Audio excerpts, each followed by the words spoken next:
Cougs hat. Yeah. Yeah. You got a big game this week. Yeah, I was at Two Bikes at Target, so I couldn't pass That's it. okay. Yeah. They do have a big game this week, though. Yeah. Playing the Duckies. Oh, Yeah. that was a good game. What happened to the Ducks last week? That was rough. They didn't play well versus Colorado. Yeah. Colorado's doing a good job pushing that Colorado's in the league. All right. On to the NFL. Aaron mentioned to you. I know that he hadn't practiced, but he's on the side field. Seems to look like he's in I good shape. hadn't watched Aaron do anything because he's not with us during practice. So I know talking to our strength and conditioning coach, he's working extremely hard in the off the field. After game 4, then we'll get him back. But I haven't had a real chance to observe anything Aaron's doing just because of the nature of what the deal is. He's not allowed to practice with us or train with us. So everything he's doing is with our strength and conditioning coaches on the side. I know he's kind of over there, but we're on the field, so I haven't had a chance to really take a look at him or watch him. So. Week where it should have been in the summer when he was practicing with you guys? I don't recall what his weight was back then, so I can't specifically say where he is. I know, talking to Uwe, he's doing a heck of a job working, and we're working extremely hard. So we're anxious to get him back here, but we'll see where he is after game 4. Does having the Thursday night game change this week in terms of your routine or schedule? This week, no. It drastically changes next week, but it doesn't change this week. I mean, we still have to prepare to play Dallas at 1 o'clock or 1:25 on Sunday, and then it kicks right in very quickly into Arizona for all of us, but it doesn't affect this week. With 4 of the next 5 here at home shift, do you emphasize to the team that now is the time you need to kind of make a move, other than obviously a lot of importance one game at a time, but you have a homestand here to kind of... No, we don't talk about. We literally talk about one game that week. I don't think and I haven't been around any coach that's ever talked about beyond that, because if you don't take care of business at hand, and really it's down to really for us, we haven't not even talking about Sunday. We're talking about having a really good Thursday in terms of our preparation. But I have not talked to them, nor have I ever talked to any team. I talked about is, hey, this is how the schedule is laid out. We need to make a run here. We need to be able to do it on a weekly basis, and it's one game. And that's it, so the entire week, we look at a week, a week is a season for us. So everything in our focus, 100% of our focus is on the Dallas game. We do some long-term logistical planning. You obviously have to do that, but in terms of our approach with our players and what we're doing, whether we're home or away, it's just what is that focus this week? And our goal really simply is always to try to be 1-0 on Sunday. So if we're 1-0 on Sunday night, then we've done a good job. We need to get ready for whoever the next opponent is after that. Chip, you mentioned yesterday you didn't meet with Dak Prescott before the draft. Why didn't you?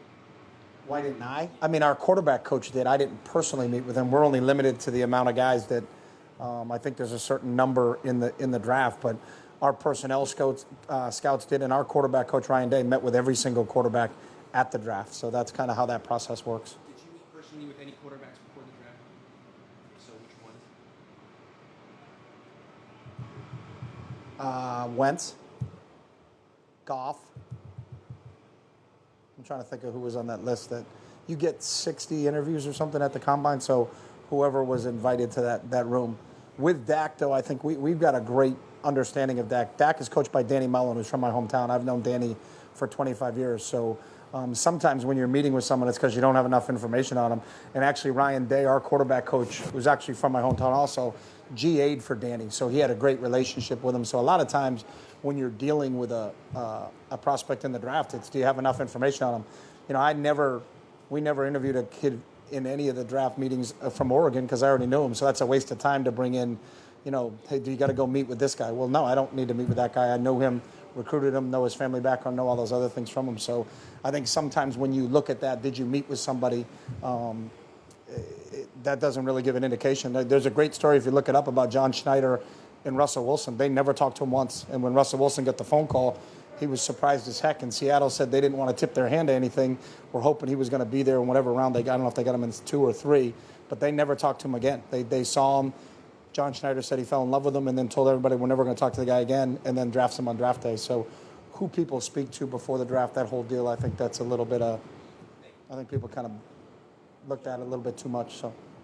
You obviously prepared for Dallas a lot in the last 3 years. Mm-hmm. Is it different, or how different is it preparing for them now with your own personnel being different than what It's different because you're always putting in a game plan based upon what you believe your personnel can do, whether it's defending Dallas or attacking Dallas. So, you can say, hey, we did this here, but we were built a little bit differently where we were before than where we are here. So, you have a little bit of knowledge.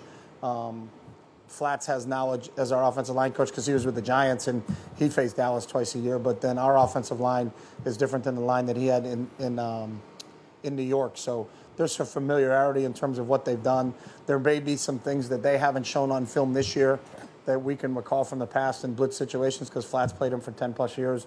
We played him for 3+ years. So, there's just some more familiarity with what Dallas does. But in terms of implementing game plans, it's always based upon what we have available to either A, defend them, or B, attack them. So Obviously, a new quarterback. Are they doing the same things? they're slightly different. They run the quarterback a little bit more. Obviously, they weren't doing that with Tony, but I think their base pass concepts are very similar to what Dallas has done in the past, and what Linehan has done as the offensive coordinator, and he's really good at what he does in terms of attacking things. So, a lot of the things in the passing game are very similar to what Tony did.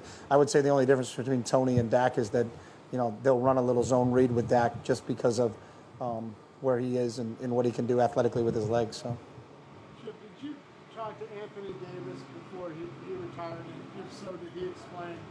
I did not talk to Anthony. He came in and talked to Trent, and I did not see him. Trent came down and told me what transpired, and then Anthony was gone, but I did not talk to him. Do you have an understanding of why he retired? Trent said that it was because of injuries. That's all I know, but it's probably a good question for Trent. For me to talk specifically about a conversation someone had with someone else, I don't know exactly what transpired. I was just told that's what was going on, and then really the next step for us is what are we doing with the roster spot and all those other things. I've reached out to Anthony and gave him a call just to talk to him, but I didn't connect with him yet. Have a preference as far as that backup, those two backup guys on game day, to have one guy who is a tackle instead of having to move Zane out? I mean, do you want to get John Diaz up to speed so that he can handle both of those? I mean, ideally, but then the next question is you always have to have a center, and that usually it starts from there is who can be the backup center because someone needs to snap. So you may have to give and take with it. You're going to always have that center guy up and available. Then you're really going with who's the next best lineman and what's the next best scenario to where we're going. And Josh is really doing a really nice job too. So, at some point in time we're going to have all those guys just because of injuries. But right now it would be like the other day. It would still be Marcus Martin. It'd still be Josh. So basically the decision at this point would be Josh or Theus, right? Because Yeah. Marcus has to go because he's our backup center. Does Dak's read option Zone read. zone read mean that you can use Cap in practice this week to? We do that a couple times. We did it with Seattle. Depends on what Jimmy wants for a look, and is it kind of with us, and does it match up? So we do some of that where Cap gets some work there. But Christian also can do all that stuff himself, and he gets a lot of work. So it also depends on what Ryan's doing during that period, because a lot of times when our defense is up and we're giving them a look, that's an opportunity for Blaine and for Cap to throw with Torrey and to throw with the tight ends and to kind of get some timing things down. So we just kind of flip-flop going back and forth with that. You've made that correction of reporters several times for the layman or for Eric. Well, why what's the difference? Zone read is where take it, Eric. Is where the quarterback is reading the defensive end whether to give the ball or keep the ball. Zone read option would be you read the defensive end and now you're going to another phase and there's a pitch back for you. So then you're going to option that guy. So, a lot of people say you run the read option, but not many people do that. Take it to the next phase where it turns into a triple option. Zone read, you're just reading one defender. If he takes the dive, it's an either or, give or keep. If you add another phase to it, now I get to another guy and it's keep or pitch. That would be from that terminology. And then not every, I will preface this, not every run out of the shotgun is a zone read, which is another huge misconception from everybody. There's a lot of times where there's a tight end there blocking the defensive end. Quarterback's not reading anybody. He's just handing the ball off. But then everybody says, they run zone read all the time. And, so you look at it and say they don't run zone read because they're not reading anybody. They're handing it off. It's just they happen to hand it off from the shotgun as opposed to being underneath the center. What do you call that? I call that a handoff. Since you come into the league in 2013, have you seen defenses defend the zone read better over time? Have you seen that defensive end being able to handle that better than he? I see people. There's different ways to do it, and I think probably the way people are defending it, there's more multiplicity on the defensive side in terms of how to defend it. I couldn't tell you if it's better or if it's worse. You know, a lot of it depends on who that guy is playing quarterback. You know, there's a lot of times where when you watch the tape and the guy pulls it, you're like, that was the wrong read, and then he outruns the defensive end and has a gain of 20, and everybody's like, what a great play. And well, he actually should have handed it off because the zone read, the defensive end was actually playing the quarterback. He didn't squeeze it all, but the guy still outran him. You know, so there's times where it's defended well, but it turns into a one-on-one matchup where the quarterback was faster or more athletic than the guy that was assigned to him. So. Is there a connection between a team that runs its zone read and you know, having its defense kind of face that in the off season and how well they do it? I mean, like But it depends. I just think how people block it is different too. So just to say blanket that this people run zone read and that people run zone read, they may be entirely different in terms of how they block the backside in terms of what they do. So to generically say, well, they see it in practice. Well, they may see it may be blocked differently up front. So there's a lot more to it, I think, than just saying they saw it in practice because the blocking scheme up front may be different than how they handle it. So It seems like the last recent seasons, running backs don't go super early in the draft. But what, in your mind, makes Ezekiel Elliott unique in the fact that Dallas was going to take a fourth? Well, I think he's a complete back, and I said that the other day because he can hurt you not only running the ball, and he's outstanding doing that, but he can be a pass receiver coming out of the backfield. He's tough and physical and can pick up in blitz situations. So